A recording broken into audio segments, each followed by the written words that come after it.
First things first, Varun, thanks so much for taking the time to do this. Really appreciate that you could. Um, it's just one of those really high interest subjects. I think from our team, Roshni has been on top of this subject for the last couple of years. And every time that she's sort of written on it, there's just so much feedback where people want to know more about what's happening in this space.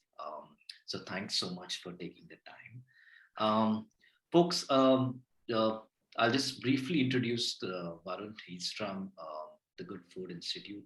Um, um, he's now is the MD at an Asia Pacific level. I think he's grown pretty fast since 2017 when he joined as head of the India business.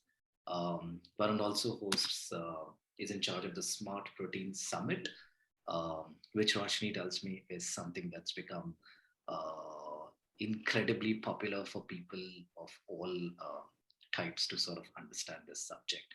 Um, okay, somebody's saying that they can't hear me. Can hear you clearly. You can? Okay. Right. So thanks so much, Varun, again for taking the time. Guys, we will take questions in between this conversation. So please ensure that if you have something that you want to sort of, for us to sort of pick up, just sort of drop it in the Q&A and we'll, start from there. Yeah, over to you, Varun.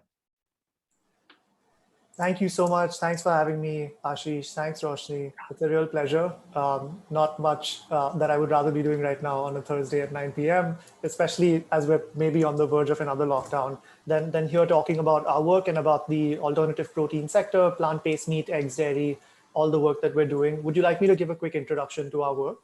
Roshni, does that? No, so yeah, I actually had an intro question for this whole discussion. Yeah. I think any time that we've sort of written about this subject, there are a lot of questions from various fronts. Some people want to understand the science of it. I think entrepreneurs want to understand how this business works. VCs sort of want to understand if there's money in this business and how they should sort of go about looking at companies. So there's this like a whole different bunch of interest in this subject. I wanted to understand what's really the most often sort of conversation around this subject that people want to sort of know from you, since you know about it so deeply. Like, what is it that really it's on top of their mind? And yeah, we can begin there. Yeah, that's a great question, Ashish. And Roshni and I discussed this a few days ago. Like, how should we frame this discussion? The question that comes up most often still, because we're still in the absolute infancy. I would say we're not in the infancy, we're in utero. Like, this industry doesn't exist yet in India. It hasn't been born yet in India.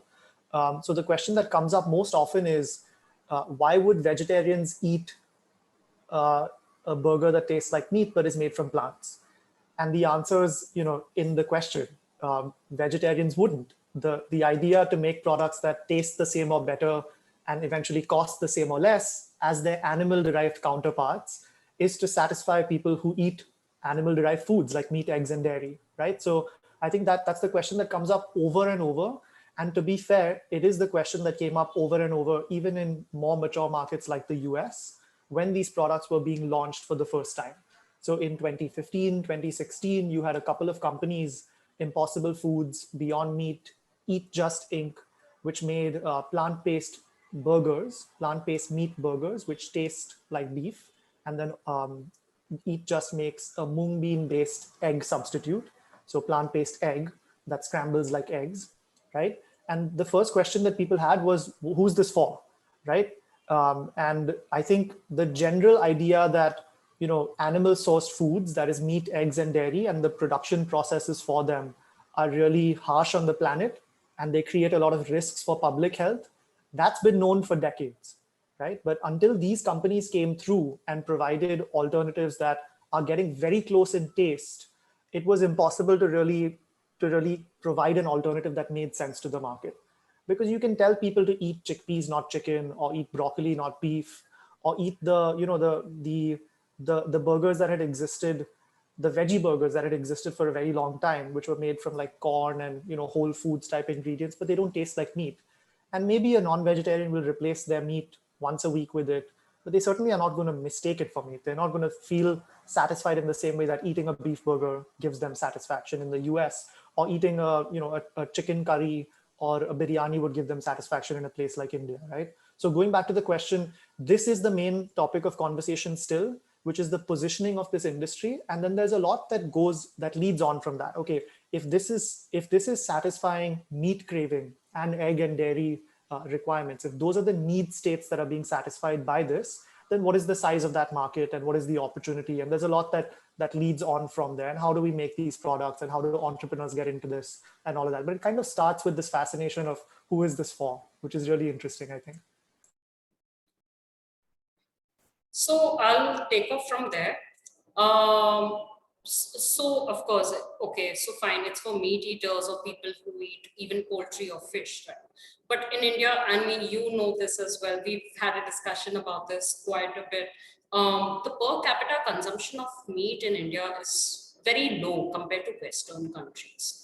Have we got, you have at the Good Food Institute, you launched something called, I think, the Good Food Startup Manual, which helps startups provide consumer insights, I think.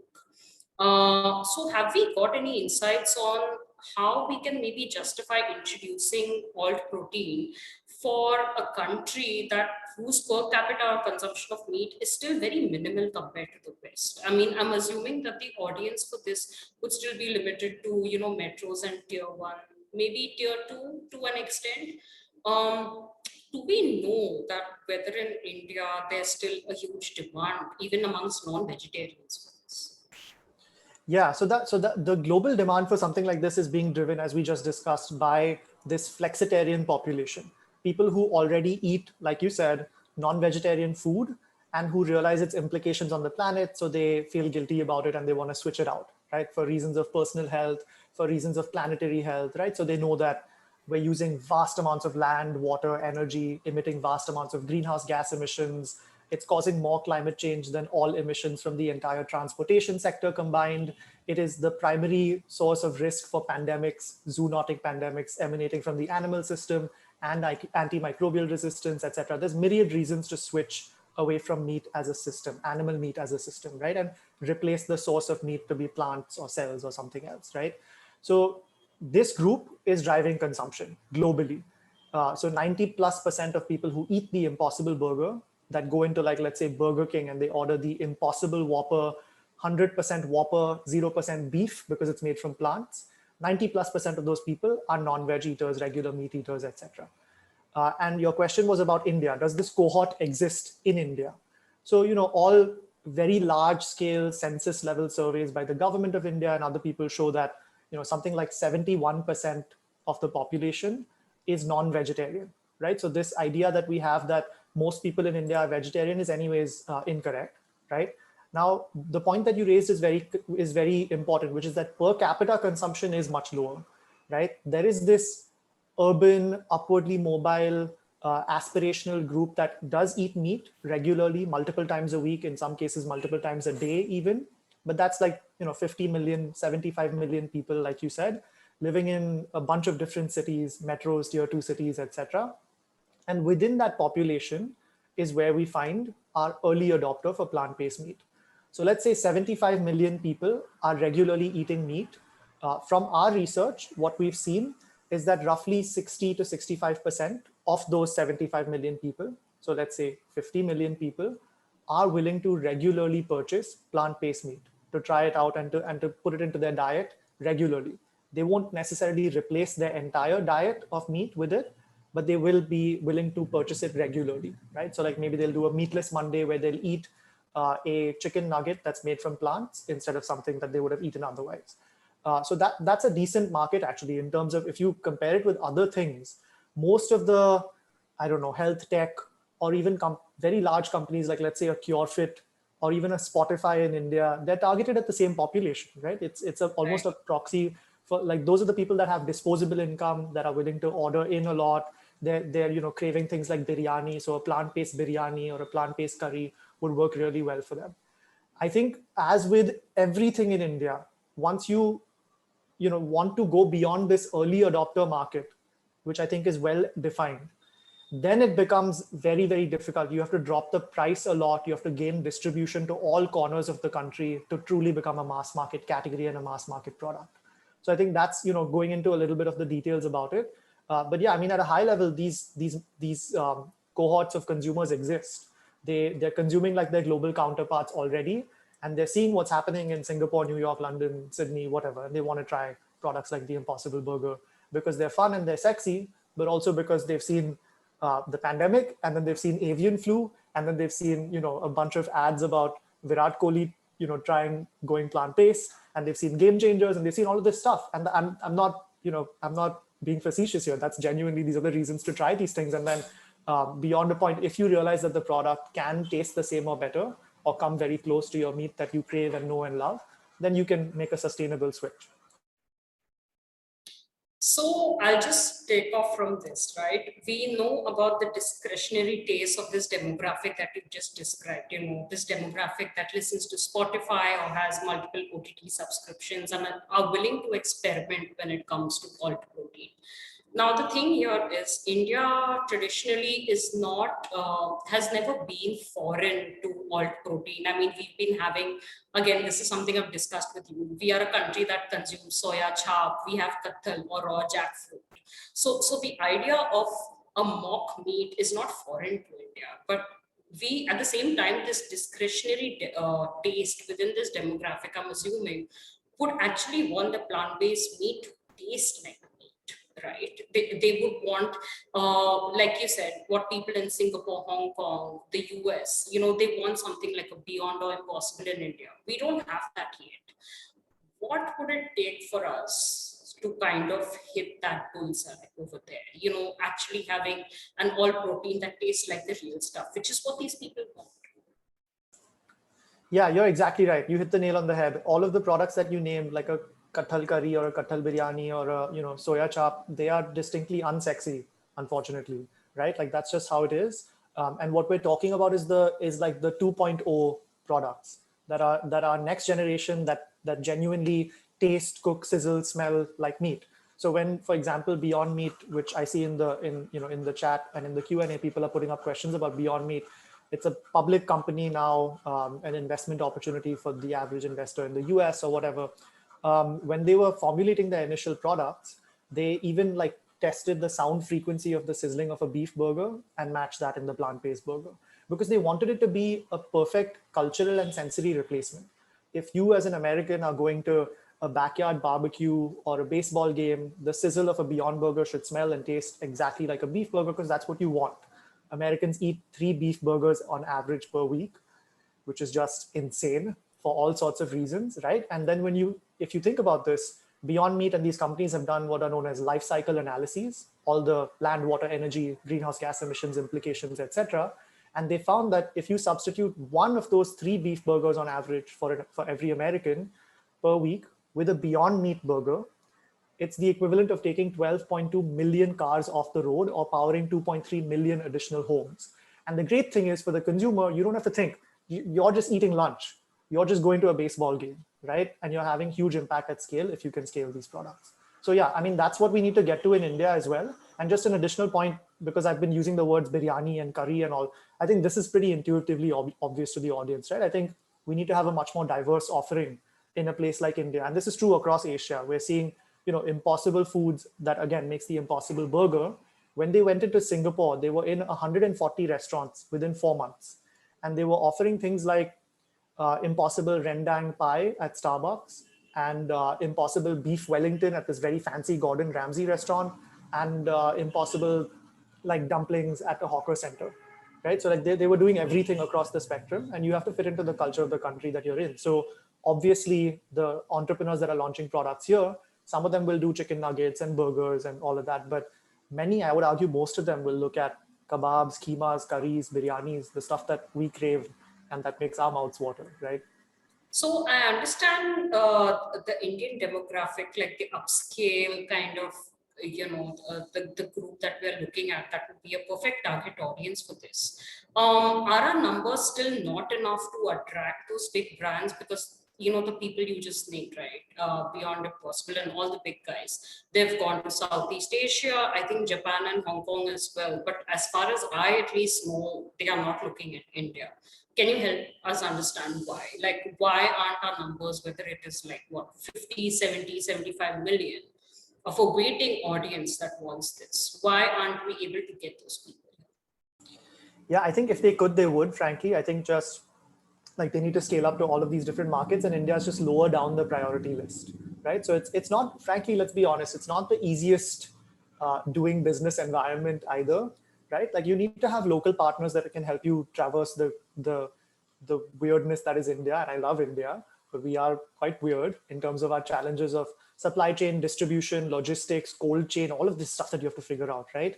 And then also, I think import-export restrictions, all of that stuff, like you would need local partners to manufacture here eventually. So even running a market test is quite expensive because you have to import all of that stuff. And then, there's duties that are quite crazy and all of that stuff, which don't necessarily exist in other countries in Southeast Asia and East Asia. And so those markets make sense to enter. Obviously, China is this huge thing that everyone wants to enter as well. I will say the optimistic note to strike here is that it presents a major opportunity for local investment and local entrepreneurship.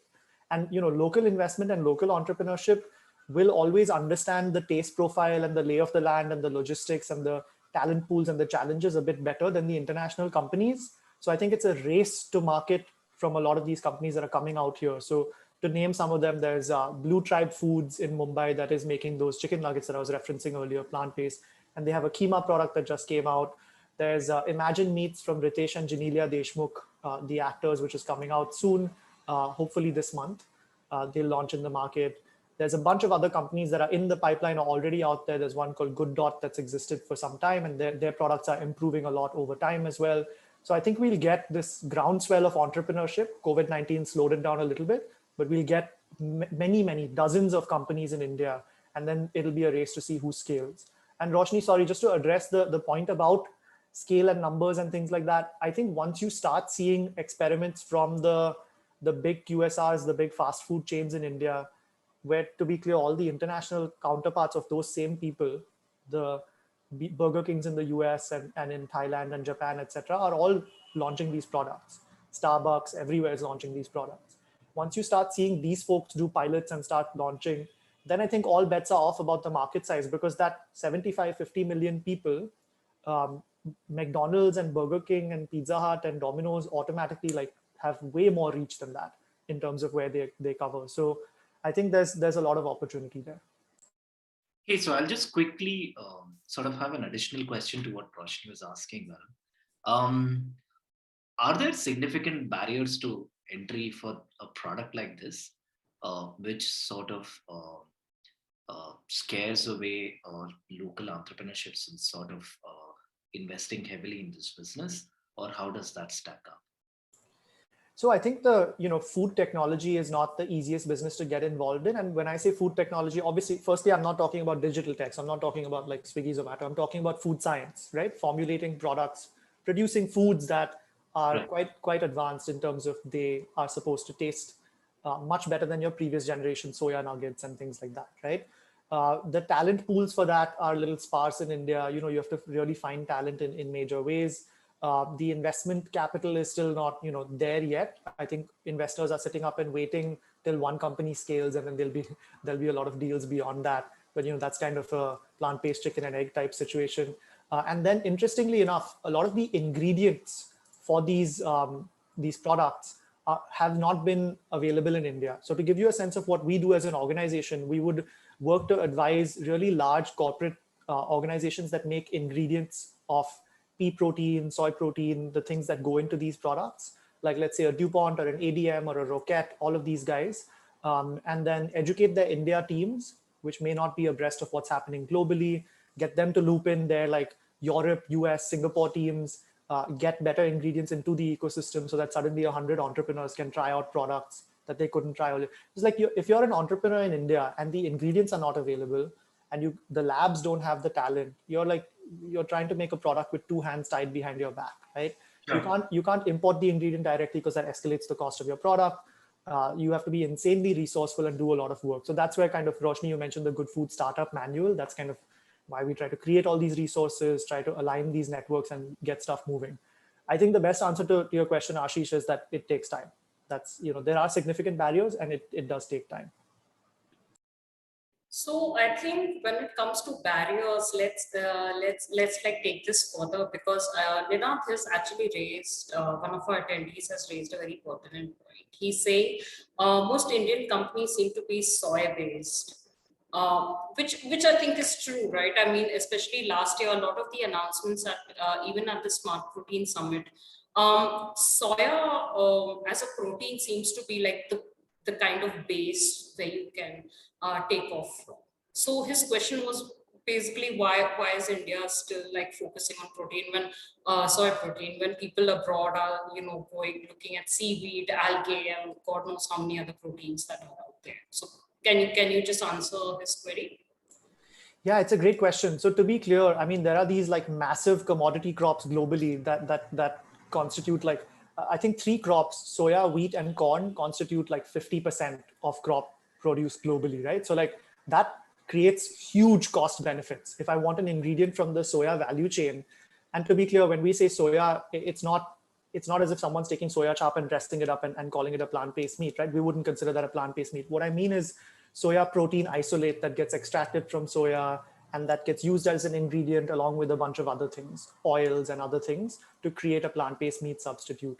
That is dominant globally in a lot of the plant-based meats. So for example, Impossible Foods, the creators of the Impossible Burger, their primary ingredient is soy protein, right? Beyond Meat uses pea protein, which is made from yellow peas. And that's also happening in India. You're seeing this diversification of other ingredients, particularly because we do have this, and this is a huge opportunity, I would argue, in India. We have this amazing biodiversity, right? We have all of these pulses where, for example, India produces 80% of the world's chickpeas. Just think about that for a second. That's amazing, right? We have this amazing toolkit of pulses, millets, hemp, pongamia, even algae. There's a comment about algae. We've just released a paper on the potential of algae within our space. We have an 8,100-kilometer coastline along which we can farm seaweed and microalgae and all sorts of other things. And the government is also putting in money to farm seaweed and do other things. So I think there's a lot of work to do because you have to build up technology and infrastructure to then formulate products with these things. But I think as this infrastructure and this platform gets built, it's like magic because you get a diversity of products that you didn't know you could even do before.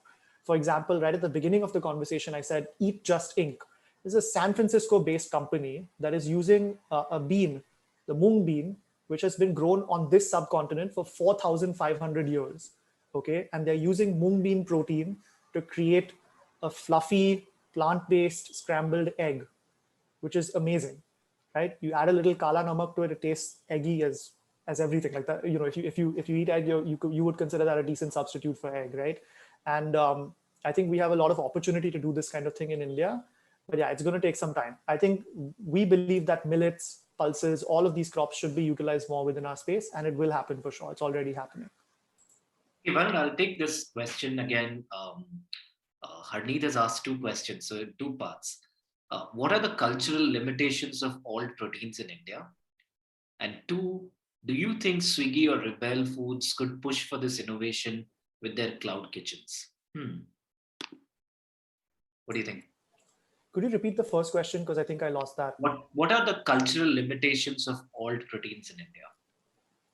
Yeah, it's interesting. I think so. The cultural limitations of all alternative protein in India, I think, stems primarily from pre-existing cultural challenges around meat, eggs, and dairy, right? So like, I think there are, of course, divides. Meat is political. It's very personal.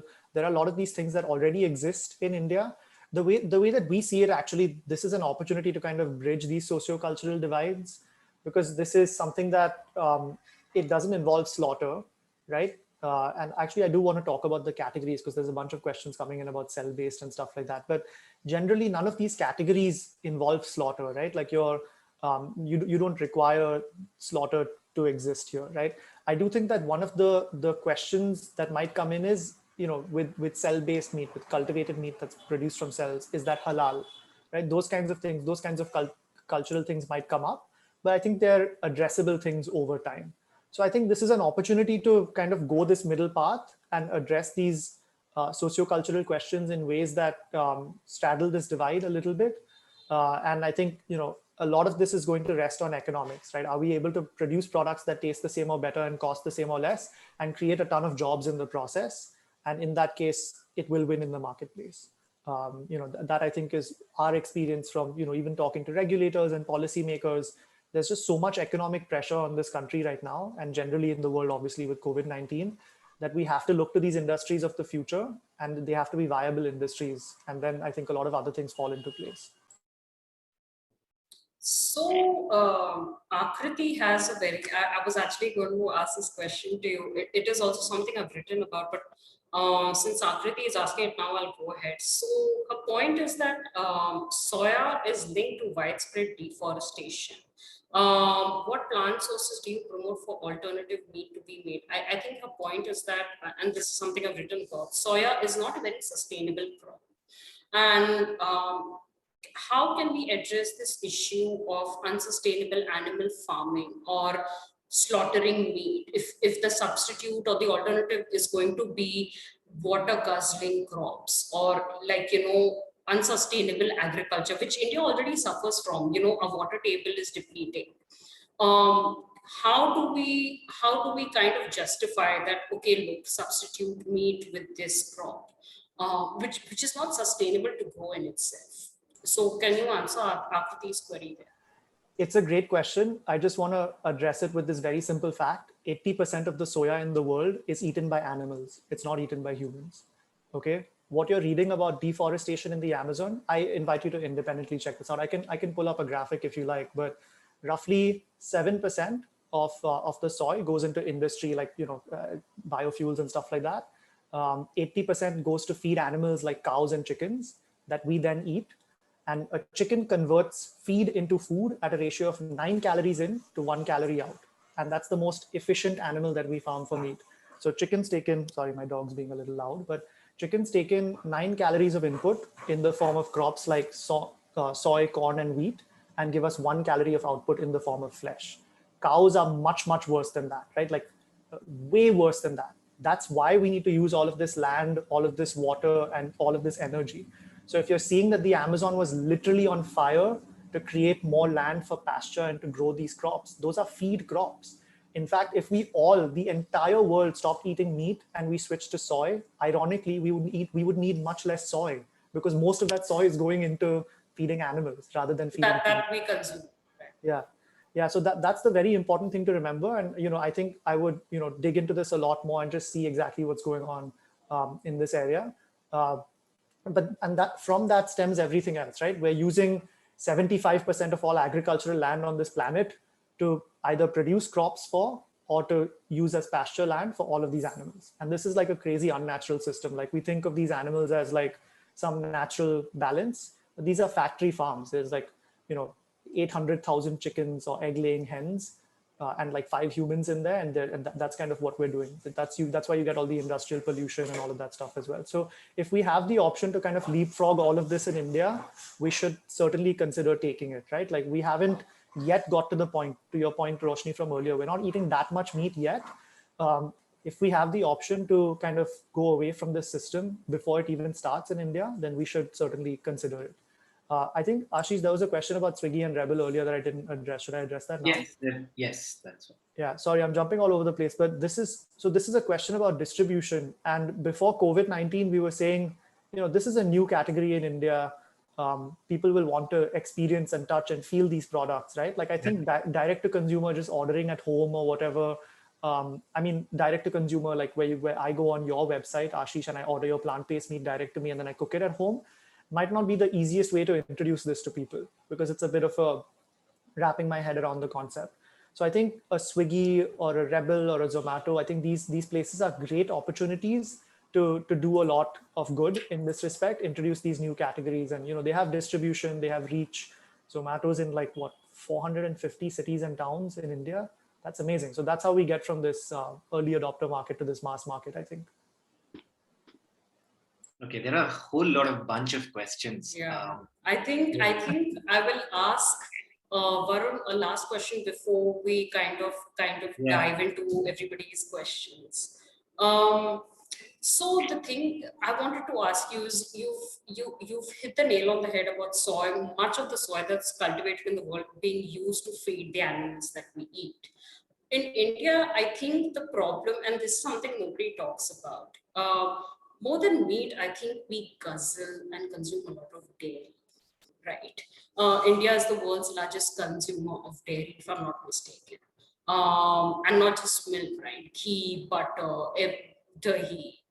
We cannot wean ourselves of it. But the same kind of system that is unsustainable for meat is also unsustainable with respect to dairy. We just don't talk about it.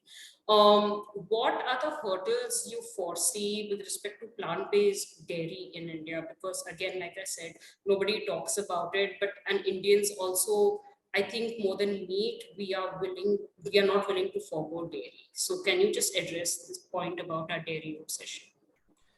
So it's interesting, we've we've looked into this also from a consumer research standpoint, and I think plant-based milks are a very mature category everywhere in the world. In fact, in the US, plant-based milks are like 16% of the total dairy market. That's a huge number. All right, to give you some perspective on that, plant-based meat is roughly 1% of the meat market, and plant-based dairy has been around for much longer.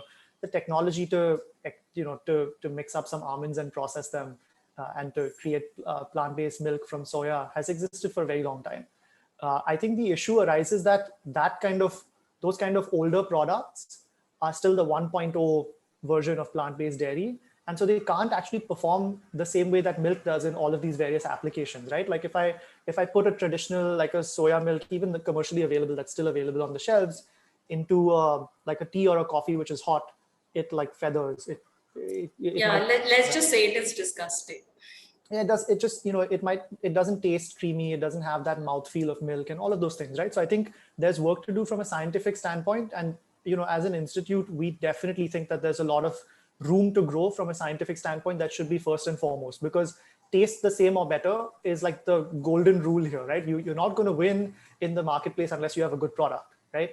So that's the first thing. But other barriers that exist include, like milk is an economic engine in India. It employs a lot of dairy farmers and other folks as well, really create a lot of economic opportunity in India, a lot of growth, and it's going to continue to grow, right? So I think we're talking about a diversification here, and we're talking about a new industry that will grow, that will take time, that will take its own time to get to those levels.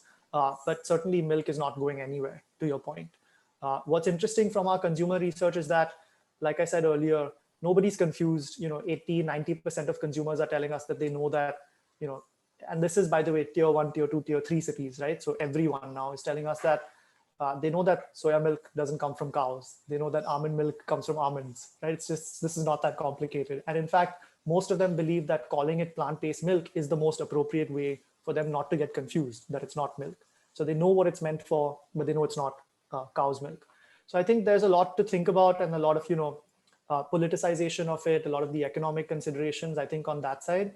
But I think it'll continue to grow as a category. We have some nice entrepreneurs doing some good work in that area, and they'll have to really focus on the creaminess of it and like really making sure that they have a good product.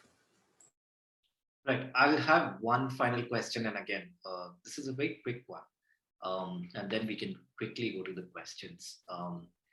Varun, how easy or difficult is it to get the taste bit right? And how has the journey been in terms of research on actually getting it right? Are we sort of progressing, even as, let's say, an early stage company, to sort of get it right fairly quickly, or how has that happened? It's not that easy. It does demand talent. It demands like food science talent at a basic level, right? At a small scale, you need to understand what you're doing in terms of these ingredients. There's like processing involved. And then also at a larger scale, it demands kind of, things like mechanical engineering, knowing how to operate these machines, or, hiring the talent to operate these machines, and how to create a production facility, and how to pitch to investors and all of that stuff. Your question was about how to get these products to taste well, but you need capital also. So obviously you need to be a good founder in that respect. So I think there's a lot of work to do, and it's not so easy to enter the space and have a product very quickly. A lot of folks come in and ask us like, hey, I have like a marketing pitch for this product in my mind. I know exactly what positioning what category I would attack. I want to do this specific type of chicken product, which makes sense. Like you should look at all the white space opportunities. What are people currently eating and craving?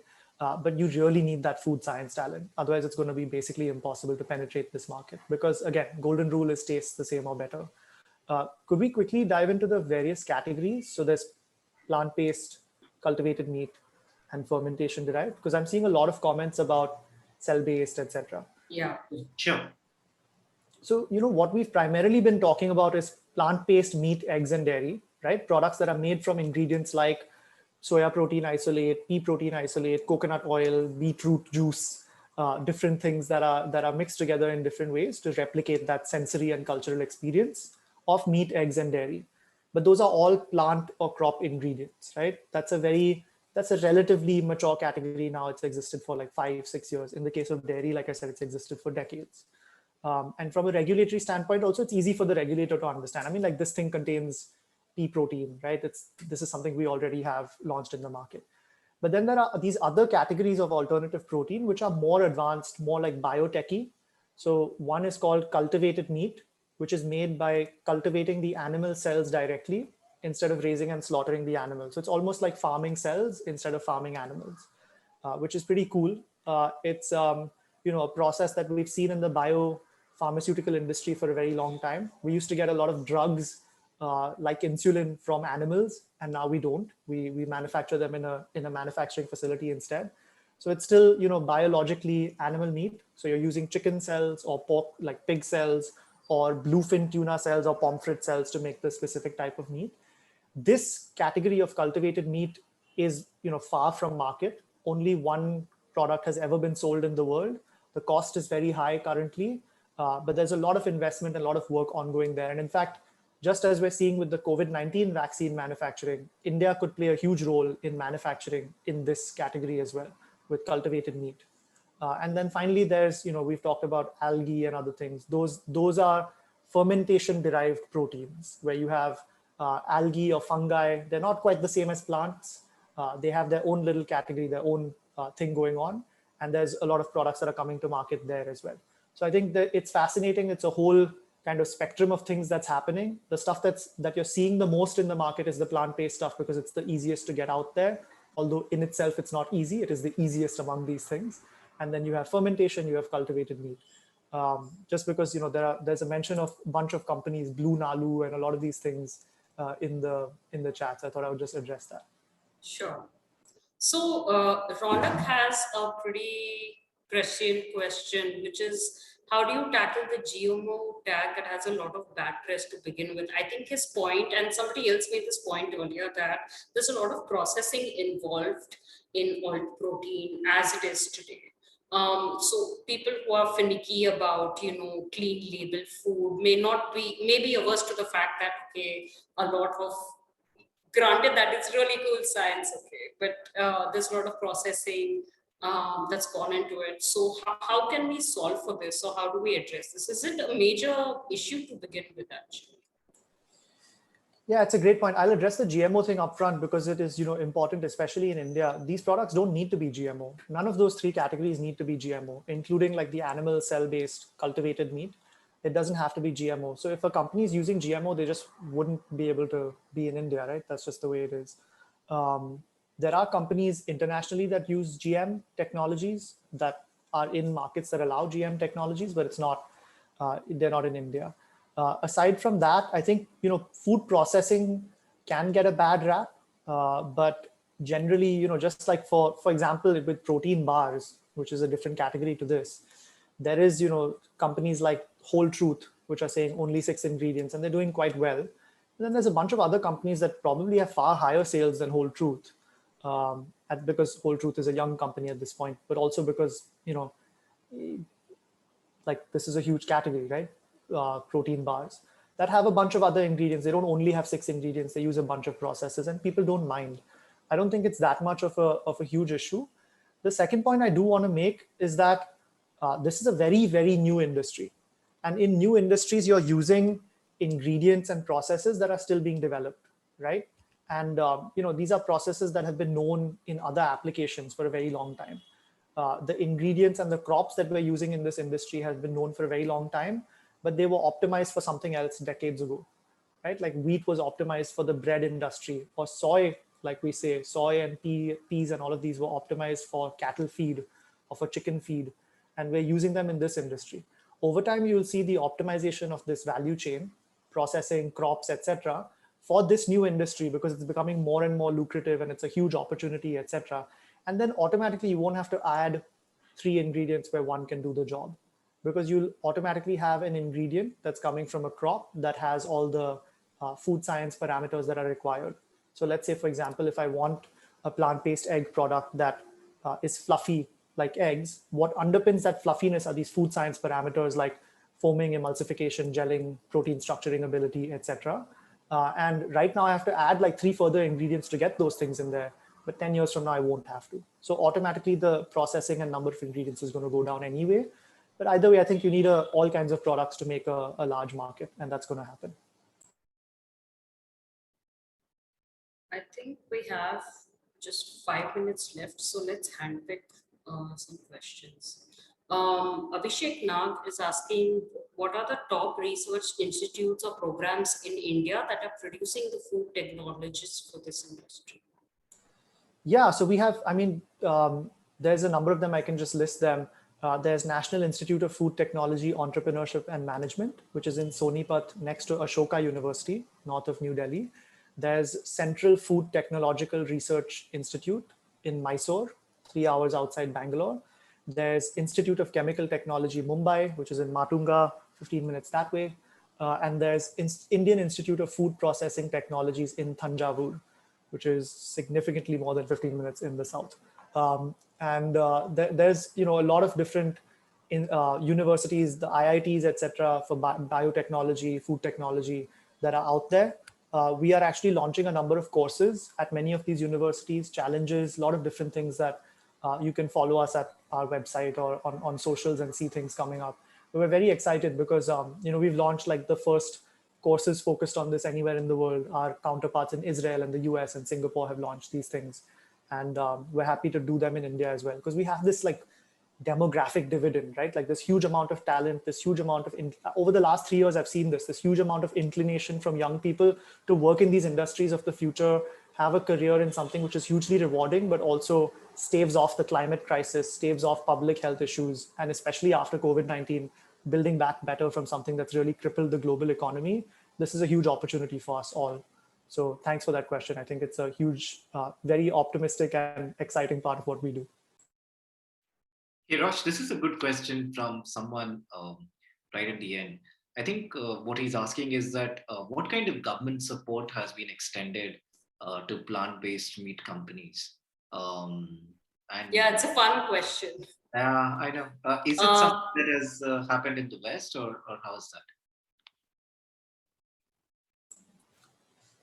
Yeah. So, there's generally been a decent amount of support in very small pockets from the Indian government and global governments. Global governments are far ahead of India on this. The Indian government has done, so we've done some work with the Ministry of Food Processing Industries to think about creating a promotion board and do a lot of different things here. The government has already put some research funding from the Department of Biotechnology into cultivated meat, the biotech side of things, which at the time that we secured that was the largest grant for that anywhere in the world, until Singapore came in a few months later and blew us out of the water. So there, there's been some work, but I will say we are very, very far behind. We've made promises as a country to adhere to the Paris, the Paris Climate Agreement and the Sustainable Development Goals, which I think are really positive things that we have done. We've actually had some vocal leadership on that and plastics and a lot of different things, right? But I think there's an opportunity here to invest in this sunrise industry that basically, without this and electrifying the transportation grid and renewable energy, basically diversifying the energy basket, we won't hit those goals. So this is one of the 3 things that we absolutely have to do. It's non-negotiable, is address this huge growing demand for meat in this country over the next decade in ways that don't break the planet. So I think there's an opportunity here. To give you some examples, my counterpart for Israel had a tasting with the Prime Minister of Israel in December of cultivated meat produced from bovine cells. And the Prime Minister, Mr. Netanyahu, after that meeting, appointed a central coordinator inside the Israel government to coordinate every single agency and promote this. They're currently talking about $15 million consortium to promote this, lots of different things. Singapore similarly did a lot. They were the country to approve cultivated meat for sale in the marketplace, and they've earmarked like $50 million to promote plant-based, etc. Canada has already made investments over $150 million in what they're calling plant protein superclusters, collections of industry, academia, and government that provide incentives to people to set up protein extraction facilities, processing facilities to churn out plant-based meat and milk, etc. And these are huge economic, all these countries are seeing this as a food security story, an economic growth story, and a climate opportunity, right? So like this isn't something that the Indian government shouldn't care about. It's something that we absolutely should care about. But there's a huge, very, very long way to go. And I didn't even name like the Netherlands and Japan, like the other countries that have done a lot here. No, that's a great answer. Thanks for answering that. Yeah. So we are at 45 minutes. What do you think, Ashish? Should we take a last question? Let's take one last question, Rosh. Yeah. Because I think it's a good one for you, Varun. Since we touched upon dairy earlier, Achyut Mishra is asking, will this technology of the future kill the cattle industry in India? Because we are so dependent on it. If yes, do you have any corporate responsibility plan to migrate them and take them into the future? I think basically he's talking about if we want to kind of make this a thing of the past, do we have any mitigation plans in the future for people who depend on the dairy industry? 100%. We absolutely should. I think any plan for the future should make sure that everyone has a stake in it. 100%. That makes a lot of sense to us. I think the question was also how long, like this will take time, how much time? Decades. This isn't like something that's going to happen immediately. We're talking about, plant-based dairy right now, per some research report from 2019, has sales of $20 million with an M in India. Okay. It's going to take an extremely long time to scale up to anything that is doing anything at all to rival or take a bite out of cow's dairy. This is like a separate category that's in its own field, in its own lane. It's not really doing anything to cow's dairy.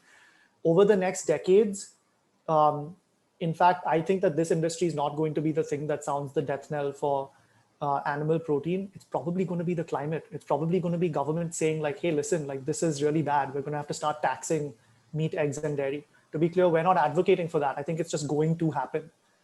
We are only advocating for the growth of this industry.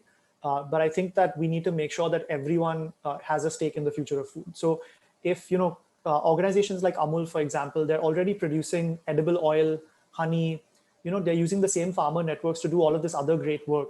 I think it makes total sense to think about creating value chains for plant-based foods also, which can create lucrative end markets for those same farmers in another diversified income stream.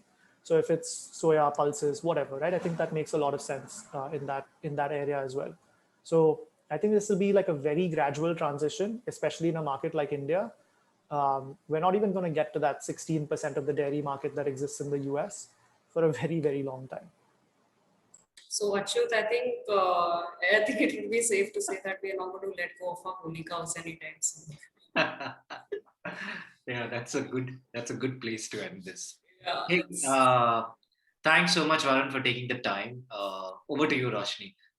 Yeah, thanks so much. Yeah, guys, I think it's yeah. I mean, the time just flew by as always, Varun. Every time I kind of dial your number and ask you like hundreds and thousands of questions, it just goes on and on. So this is a topic that can go on and on, but I think I really hope our attendees here have a few takeaways that they can really take home with them and kind of build on if they want. And for all of you, Varun is a really great guy. So if anybody wants to kind of pick his brain on this subject, I'm sure he's a pretty approachable person. So you can do that. Let's end here. Thank you so much, everyone. Yeah, I put our email in the chat. It's just india@gfi.org. Very simple. Thank you for all the questions. I'm so sorry we couldn't get to all of them, but please email us and engage with our stuff. If you just go on our website, we have a huge amount of material. We have like everything from a brief one-pager to like a 5.5 hour long deep dive on extrusion technology. So it's really up to you what you want to take part in. But if you want to get involved in the space, invest in the space, just learn more, participate in any way, we'd be very glad to assist in any way possible. That's what we're here for. As always, Thank I'll you. be in touch. Thank you, Varun.